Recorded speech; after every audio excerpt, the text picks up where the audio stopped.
لو دخلت على ويب سايت بيبيع كتاب معين انت عايز تشتريه ولقيته في اول بيج بيقول لك حمل كتابك المجاني، البيج التانية لقيته بيقول لك يمكنك تحميل كتابك المجاني من هنا، البيج التالتة غير التون وقال لك حمل الكتاب. فانت هتحس ان هما كلهم نفس الحاجة نفس المسج، ولكن كل جملة كانت بتديك شعور مختلف لدرجة انك ممكن تشك هو كل دول نفس الكتاب. النهارده الفيديو التاني اللي بيشرح chapter 2 من كتاب Strategic Writing for UX، واللي هيتكلم عن مفهوم مهم جدا وهو Product Voice أو صوت المنتج، وهقولك ازاي كمان تعمل أداة اسمها Voice Chart اللي بتخلي أي حد في التيم يكتب بنفس الأسلوب بتاعك من غير ما كل مرة تضطر تشرح له المفروض يكتب ازاي. الكاتبة بتحكي إنها لما كانت شغالة في إكس بوكس سنة 2010 كان الفويس مشروح بجملة واحدة بس: احنا بنكلم الجيمرز كأننا صحابهم قاعدين جنبهم بنساعدهم يلعبوا او يعدوا تاسك معينه، مش عايزين نظهر اننا الشخص الرخم اللي بياخد الكنترولر ويعمل هو التاسك دي بدلهم من غير ما يفهم هو عمل ايه بالظبط.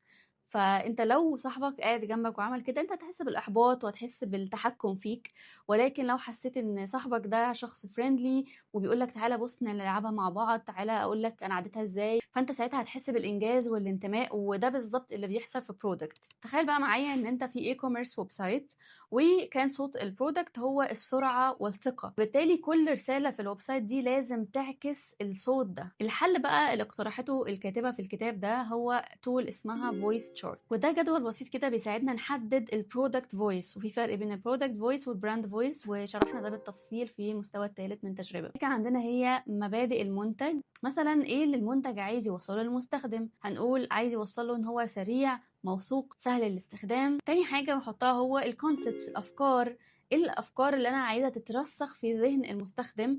مثلا لو كان المبدأ هو الثقه، فبالتالي الكونسبت هيكون بنوصل طلبك في الوقت اللي تحدده. تالت حاجة الفوكابلري أو الكلمات اللي بنستخدمها، ايه اللي هستخدمه وايه اللي هتجنبه. يعني مثلا هنقرر ان احنا هنقول كلمة متاح بس مش هقول موجود في المخزن، هقول جاهز بس مش هقول صالح. رابع حاجة هي الفيرباسيتي، يعني الاختصار والاستفاضة، ايه اليو اي كومبوننتس اللي هستفيض فيها واحكي فيها بالتفصيل، وايه اليو اي كومبوننتس اللي لازم اختصر يبقى فيها ايجاز واختصار قدر المستطاع.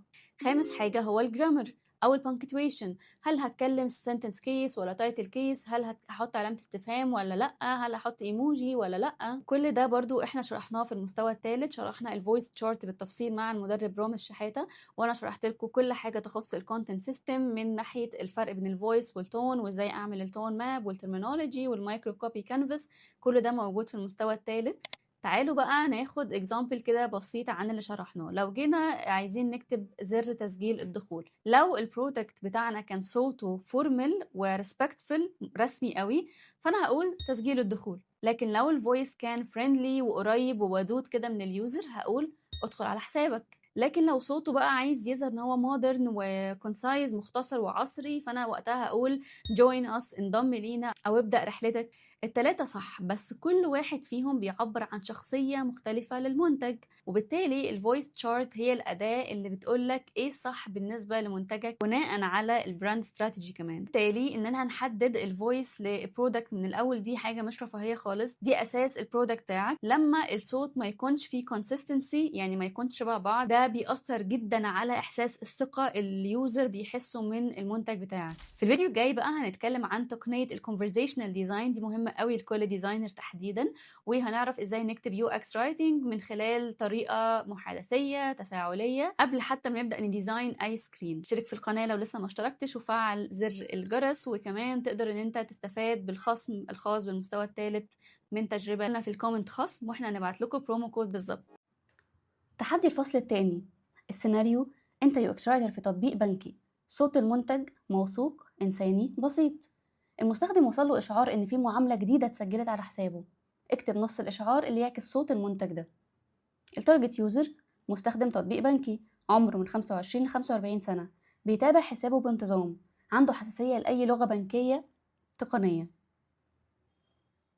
التون والفويس: التون واثق وهادي، والفويس إنساني وبسيط بعيد عن اللغة الرسمية أو التقنية. اكتب نص الإشعار في سطر واحد وقول لنا ليه اخترت الكلمات دي.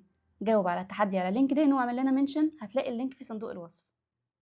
زي بقى ما الفصل التاني كان بيتكلم عن أداة الكاتبة ابتكرتها واشتغلت عليها وهي الفويس تشارت، حبيت أنا كمان أتكلم على الأداة اللي اشتغلت عليها كتير وكنت شايفة بصراحة إن هي الحمد لله توفر وقت ومجهود في شغلنا بشكل كبير، وهي الكونتنت سيستم. واللي خلاني أفكر فيها هي كل المشاكل اللي احنا اتكلمنا عنها في chapter 1، زي مثلا موضوع الكونسيستنسي، وإن احنا لما بنكتب حاجة ما بتكونش documented وما بتكونش shareable مع كل الناس. أول ما بدأت في اليو اكس رايتنج كنت عمالة أدور كتير على خارطة طريق أو رود ماب أعرف أمشي على خطوات معينة عشان أطلع يو اكس كوبي، ويو اكس كوبي ملموسة إن هي فعلا دي هتجيب أرقام للبيزنس وفعلا فيها سكسس ماتريكس. يعني ما كنتش لاقي خالص أي حاجة من دي، كان كل اللي موجود كأنها خطوات أو ستيبس نمشي عليها علاقة ببعض أو مش كوهيسيف مع بعض. بدأت إن أنا حطيت كل الفيزز اللي احنا محتاجينها في شغلنا واللي احنا هنحتاجها لما نتواصل مع التيمز التانية، وفي الأول كنت مسمياها تجربة رود ماب. بس بعد كده مع الوقت لقيت ان هي برضو مش ثابته قوي في ذهن البرودكت، فوقتها قعدت افكر لقيت ان الديزاينرز بيعملوا الديزاين سيستم، نفس الفكره بتاعه الكونتنت سيستم.